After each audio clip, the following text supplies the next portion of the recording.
Assalamualaikum warahmatullahi wabarakatuh. Alhamdulillah ya anak-anak, kita bertemu kembali ya dengan Bu Umi. Ya, semoga kita semua dalam lindungan Allah Subhanahu wa taala.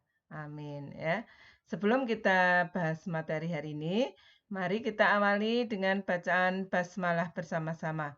Bismillahirrahmanirrahim. Semoga dengan bacaan basmalah diberikan kemudahan, kelancaran dan kepahaman ya. Sekarang kita masuk materi. Persatuan dalam keberagaman. Kita bahas yang pertama adalah unsur-unsur budaya. Yang pertama adalah religi atau kepercayaan. Di Indonesia itu diakui adanya 6 agama resmi, yaitu Islam, Hindu, Buddha, Katolik, Kristen, dan Konghucu. Yang kedua, unsur budayanya adalah mata pencaharian. Kita ketahui sebagian penduduk Indonesia itu menjadi petani atau negara agraris.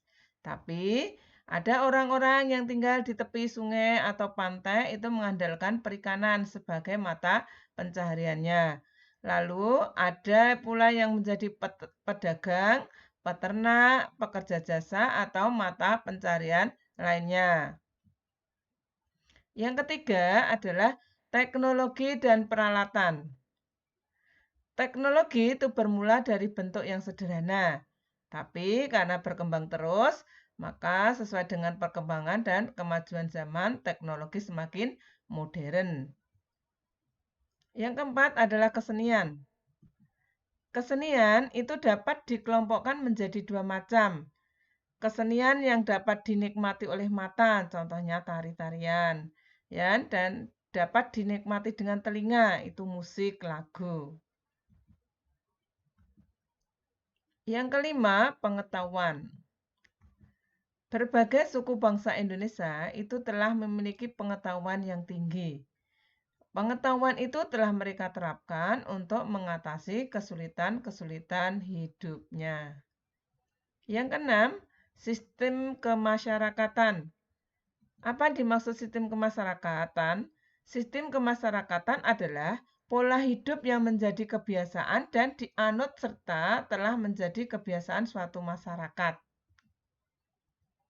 Yang ketujuh adalah bahasa. Setiap suku bangsa mempunyai alat komunikasi sendiri-sendiri yang terkadang hanya dimengerti dan dipakai oleh suku itu sendiri. Beruntunglah kita memiliki bahasa Indonesia, ya, dengan bahasa Indonesia yang telah ditetapkan sebagai bahasa nasional dan bahasa persatuan. Sekarang kita bahas indahnya hidup berbineka dalam bersatu dalam perbedaan. Ya, pada pita tertulis kalimat Bhinneka Tunggal Ika yang diambil dari buku kitab Sutasoma, ya, karangan Empu Tantular. Walaupun berbeda-beda, tetap menjadi satu jua. Kata-kata tersebut kemudian diberi makna yang lebih luas dan menjadi semboyan. Meskipun berbeda-beda, tetapi tetap satu jua. Semboyan inilah yang kemudian mengikat keberagaman bangsa menjadi satu kesatuan. Salah satu wujud nyata adanya kerukunan dan persatuan di masyarakat adalah tradisi gotong royong. Misalnya bergotong royong membangun rumah, di mana gotong royong itu melibatkan semua unsur masyarakat. Sekarang kita lanjutkan penerapan nilai-nilai Bhinneka Tunggal Ika.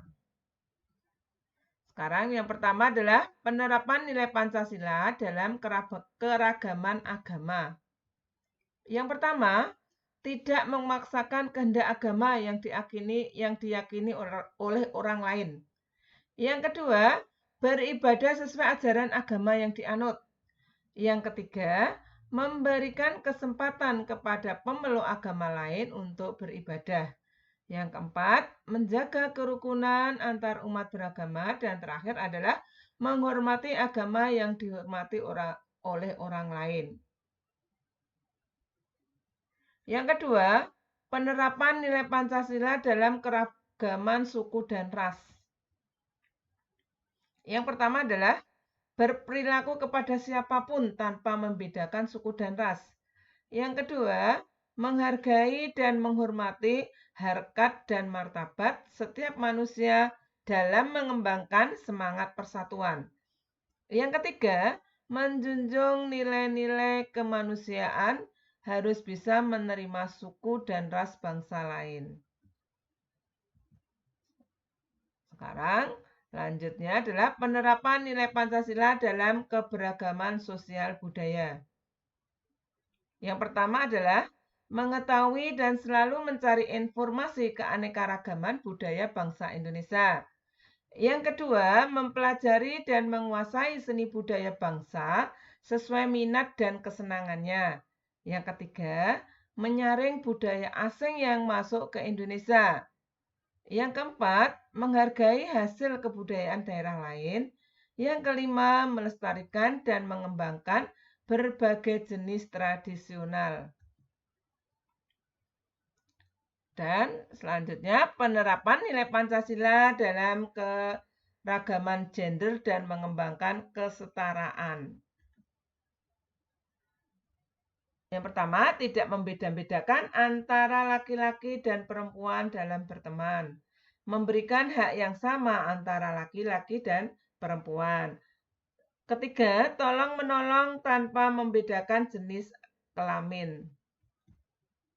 Ya, kita akhiri sampai di sini ya, anak-anak. Sebelumnya, apabila ada kata-kata yang salah, Bu Umi mohon maaf ya. Dan Bu Umi selalu mengingatkan untuk selalu berdoa dan bersyukur ya. Sholat 5 waktu tepat waktu, sholat duha ya, murojaah tafidnya.